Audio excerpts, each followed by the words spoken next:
শেখ হাসিনা এবং তার দলের নেতাকর্মীরা যারা শোক জানিয়েছে, এই বিষয়টাকে আমার কাছে পজিটিভলি মনে হয়। কালকে অসংখ্য আওয়ামী লীগের নেতা এখানে জানাজা নামাজে আসবে। আমরা তাদেরকে ওই জানাজা থেকে যেন আটক না হয় সেটাও আমরা দেখব। গণ অভ্যুত্থানের পরে বড় একটা আতঙ্ক ছিল যে অনেক বেশি আওয়ামী লীগ নেতাকর্মীরা হত্যাযজ্ঞের শিকার হবে।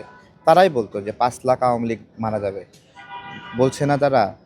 সেই জায়গা থেকে বেগম জিয়া যখন বললেন যে সবাই শান্ত থাকেন, প্রতিশোধ নিয়েন না, ওই জিনিসটা বাংলাদেশটা বিএনপির হাতে ছিল ওই সময়। গণ অভ্যুত্থানের পরে সেই সময় কিন্তু 5 জন আওয়ামী লীগ নেতা মারা যায়নি, তাই না? তো এইটা আমাদের সবসময় একটা অনুসরণীয়।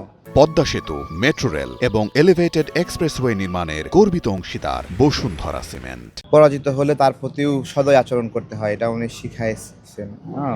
এখন মারা গেলেন। বাংলাদেশ এখন তো সংকটের মধ্যেই আছে। ভারপ্রাপ্ত চেয়ারম্যান দেশে এসেছেন। বাংলাদেশের মানুষ যাকে প্রধানমন্ত্রী হিসেবে পেতে চায় তাকে তো দেখলে আত্মবিশ্বাস বাড়ে। অনেক বিষয়ে তার গণঅভ্যুত্থানের যুগান্তকারী সিদ্ধান্ত ছিল, সেই সিদ্ধান্তগুলো আমাদের অনেক উপকারী ছিল। যেমন 16 তারিখে আমরা আজ পাই যে সমন্বয়করা পল্টি লইব, তারা এমন ভাষা দেওয়া শুরু করছে যে এটা তো কোটার আন্দোলন, এটা তো সরকার পতনের আন্দোলন না। তো সেই সময় ভারপ্রাপ্ত চেয়ারম্যান তারেক রহমান সবাইকে নিয়ে আমাদেরকে নিয়ে বসলেন, দফায় দফায় বসলেন যে এটা বন্ধ হবে। ওনার কাছে খবর ছিল বন্ধ হবে।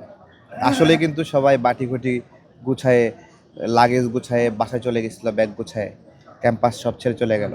আলহামদুলিল্লাহ, ক্যাম্পাসগুলো ছেড়ে গেলেও বাংলাদেশের জনগণ কিন্তু বাংলাদেশ ছেড়ে যায়নি, নাকি? আমরা বাংলাদেশেই ছিলাম এবং বাংলাদেশে থেকে এই লড়াইটা সম্পূর্ণ করে আমরা বিজয়ী হয়েছি।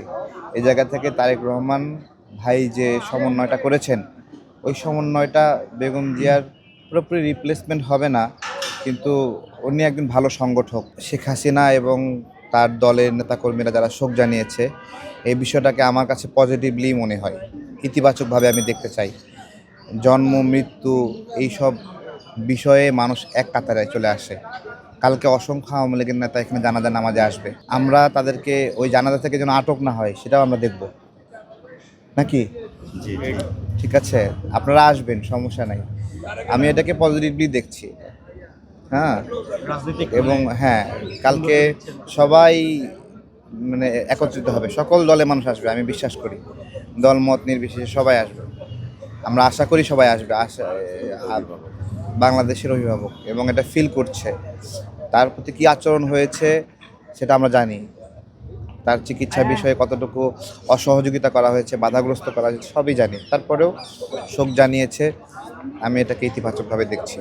আসলে জানাজায় কেমন হতে পারে, ইতিহাস ওইটা কেমন সংখ্যা ইতিহাসকে ছাড়ায় যাবে এইসব গল্প আমি করতে চাই না। ঠিক আছে, বাংলাদেশের মানুষ তাকে ধারণ করে, লালন করে, তারা সবাই আসবে।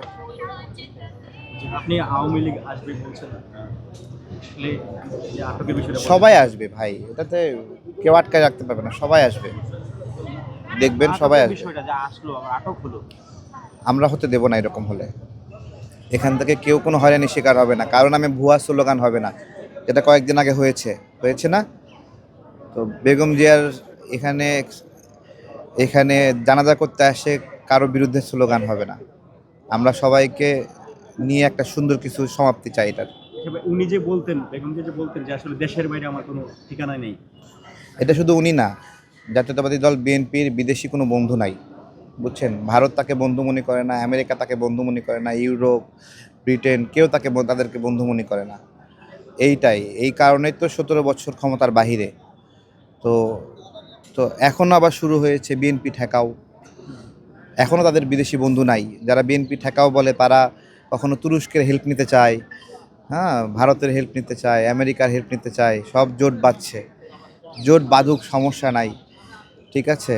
এটা পিছনে অনেক ঘেউ ঘেউ করবে, কিন্তু বিএনপি গা ঝাড়া দিলে সব আবার ঠান্ডা হয়ে যাবে।